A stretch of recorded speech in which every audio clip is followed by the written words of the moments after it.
Ustedes saben que la actividad de control es una actividad bastante,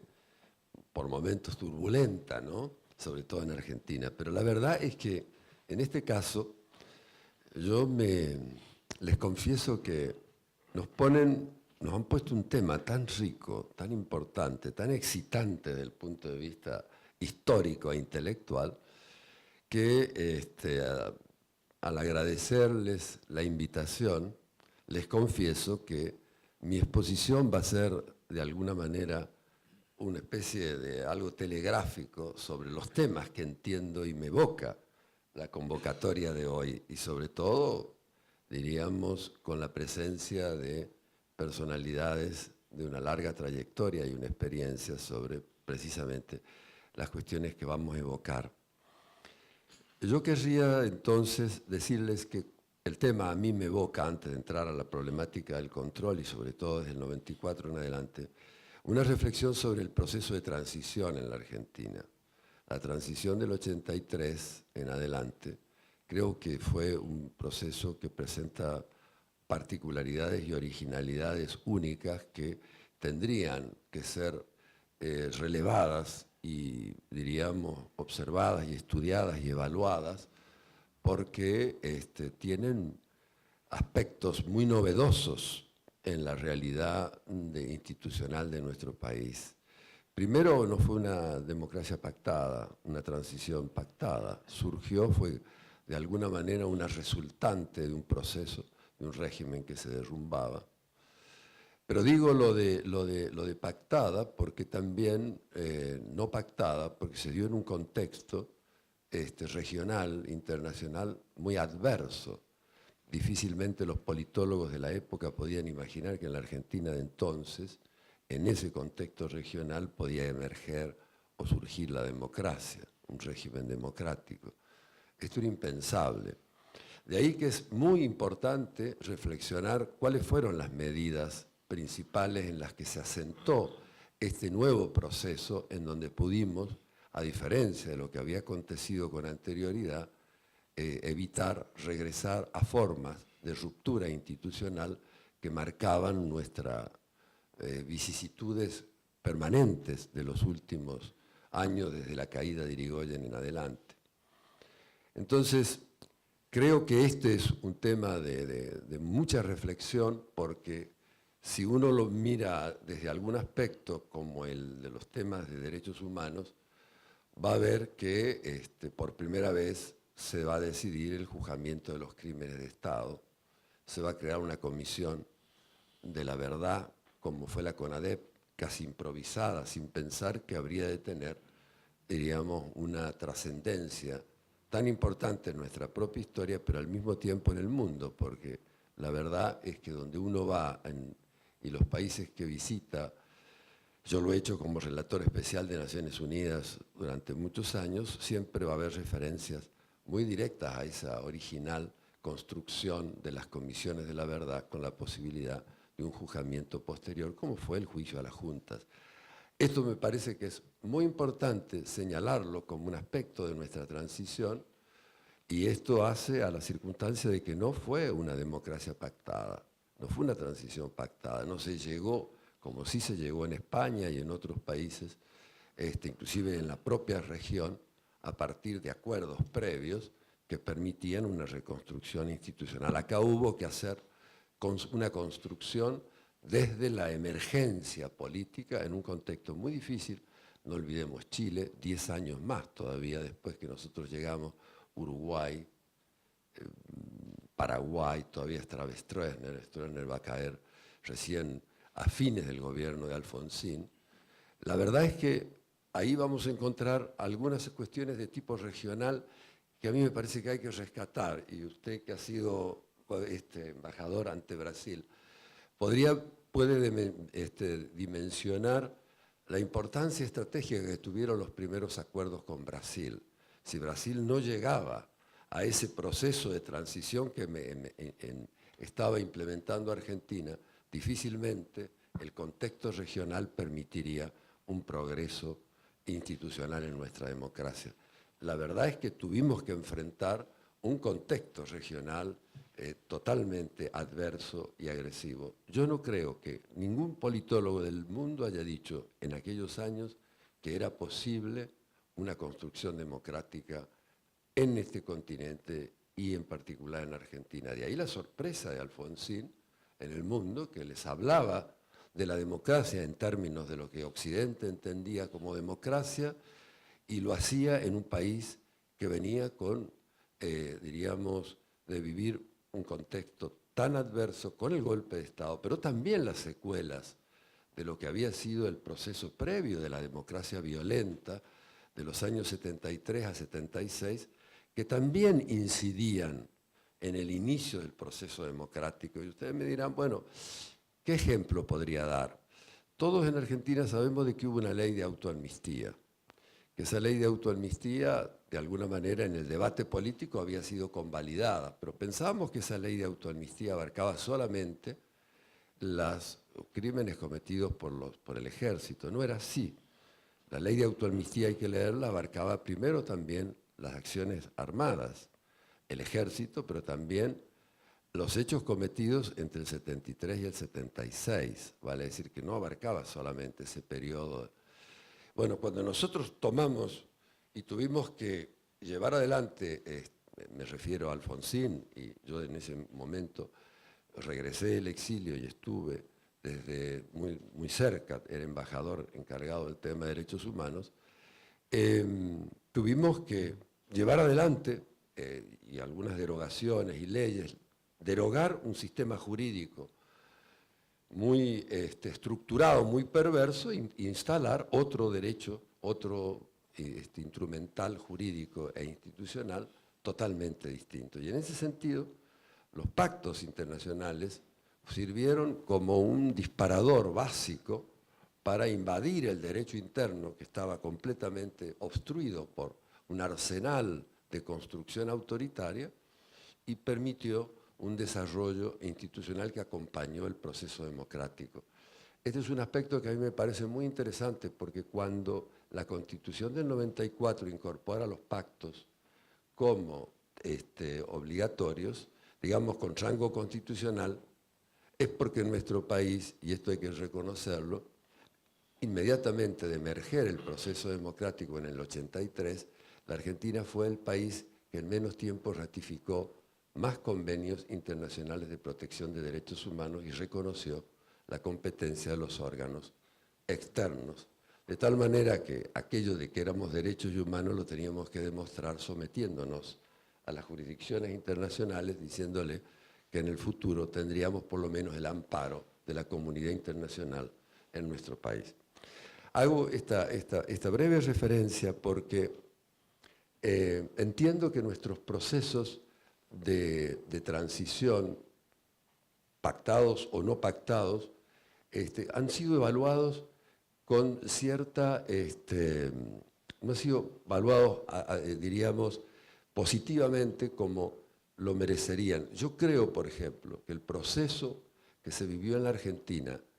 en el 2001 al 2002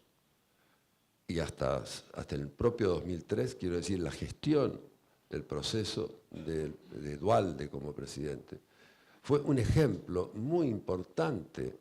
de construcción de una transición desde la institucionalidad y desde acuerdos parlamentarios muy sui generis, pero muy eficaces, que permitieron al país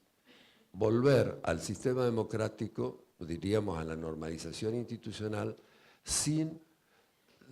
perder la continuidad dentro del propio proceso y las reglas de juego de la democracia. Entiendo que ese es un proceso que sorprendió también, mucho más de lo que nos imaginamos los propios argentinos.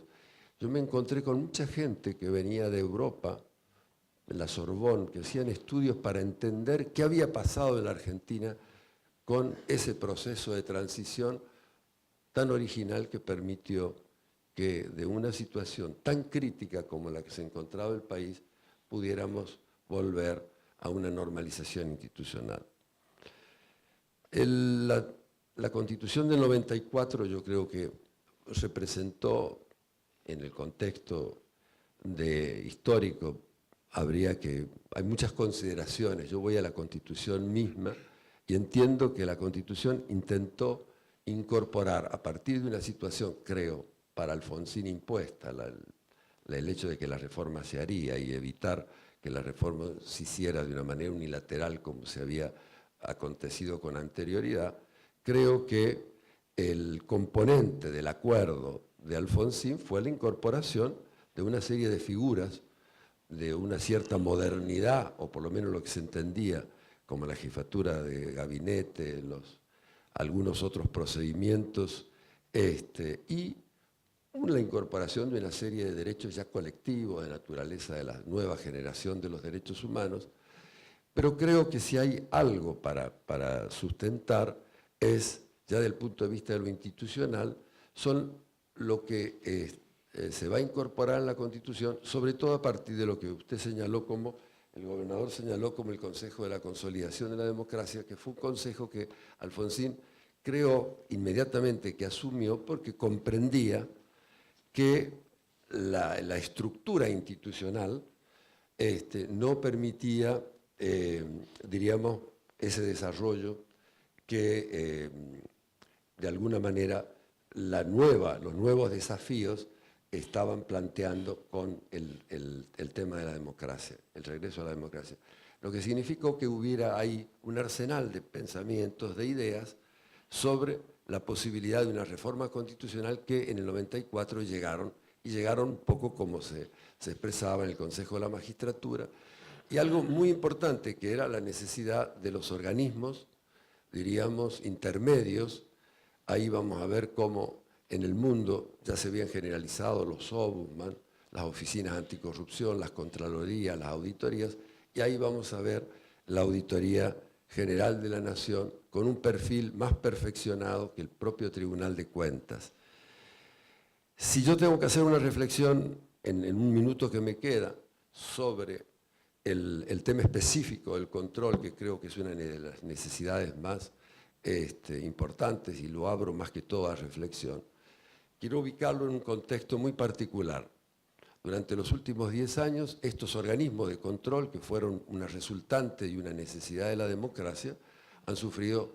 fuertes embates, prácticamente están debilitados. Los organismos las entidades de regulación y control prácticamente siguen intervenidas con un funcionamiento. Las otras, las que tenían inclusive rango constitucional, como el Defensor del Pueblo, está vacante de hace tiempo y tiene un desarrollo. La Oficina Anticorrupción está prácticamente, diríamos, anulada como institución, más que todo sirve para hacer operaciones sobre los funcionarios, después, mejor dicho, sobre la oposición. La Fiscalía de Investigaciones Administrativas, la CIGEN, que es un organismo importantísimo. Y bueno, la auditoría ha podido sobrevivir en condiciones no muy fáciles. Ha habido oportunidades en las cuales ha habido embates, se ha pretendido la destitución, mi destitución, pero haría una última reflexión sobre específicamente, no me voy a referir al trabajo de la auditoría sobre los servicios públicos y de alguna manera lo que nosotros hemos anticipado como posibles incidencias, como ha sido el caso de las tragedias que lamentablemente han tenido lugar en nuestro país y que de alguna manera fueron anticipadas por los informes de la auditoría, como el caso de ONCE, como el caso de otras múltiples, sino me interesaría concentrarme en una reflexión sobre el tema del presupuesto. Nosotros examinamos, y la Constitución lo prevé, la ejecución presupuestaria. Y lo que me parece importante señalar, porque apunta un poco a la destrucción de la esencia histórica del federalismo, que vivimos en un país desde el punto de vista del manejo de los recursos públicos unitario. Nuestros estudios de los últimos 10 años sobre la ejecución presupuestaria, lo que aparece con toda claridad, primero que todo, que difícilmente se sabe lo que se aprueba. Y esto ya es la ruptura de un principio básico del presupuesto, porque se vota en general un texto express, sin ningún debate, y en realidad los que alguna vez tuvimos que gestionar, sabemos que la verdad viene después en las planillas que envía Economía, y muchos diputados regresan a sus provincias creyendo de que han sacado una obra y en realidad en la planilla no figura. Con lo cual ya de por sí hay una dificultad estructural que destruye prácticamente las bases del federalismo en la medida en que en el Parlamento están representadas también los intereses de las provincias. Lo otro que se ve es que es un presupuesto en donde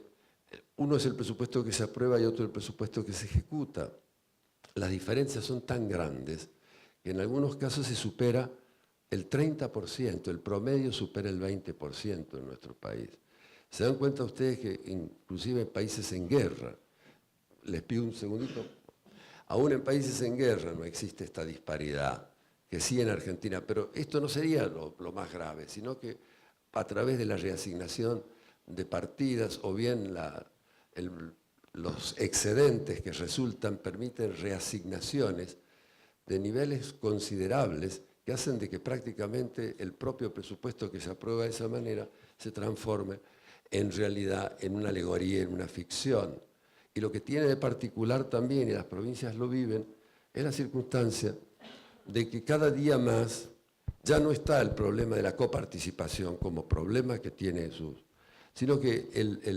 ese porcentaje de las asignaciones, de las modificaciones, se hacen para la distribución de transferencias discrecionales. Y en esa discrecionalidad cada vez mayor, considerablemente mayor. Y esto no solamente en las transferencias a provincias, sino también a los municipios y al sector privado. Con lo cual tenemos un país en donde un gobierno que representa o se ha apoderado del Estado y el Estado con un manejo discrecional que permite inclusive situaciones de arbitrariedad, porque si examinamos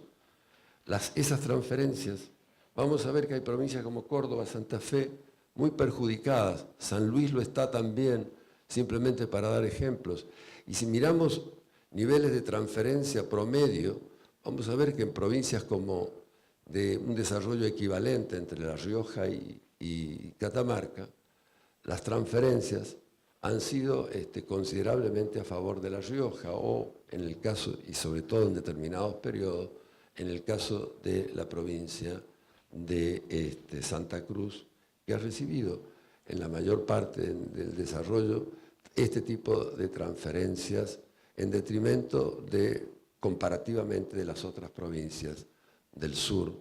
de las 3 otras provincias del sur. Quiero decirles un poco en conclusión que el trabajo del control permite una detección de los intestinos del país y sobre todo de este tipo de dificultades que presenta nada más ni nada menos que el manejo de los fondos públicos. Entre el año pasado y el incremento de las transferencias al sector privado se han incrementado en un 100%. Sería también interesante ver al interior de esa discrecionalidad a quién doy y a quién no doy, si también no se presentan disparidades equivalentes. Les agradezco y les pido disculpas por haberme excedido.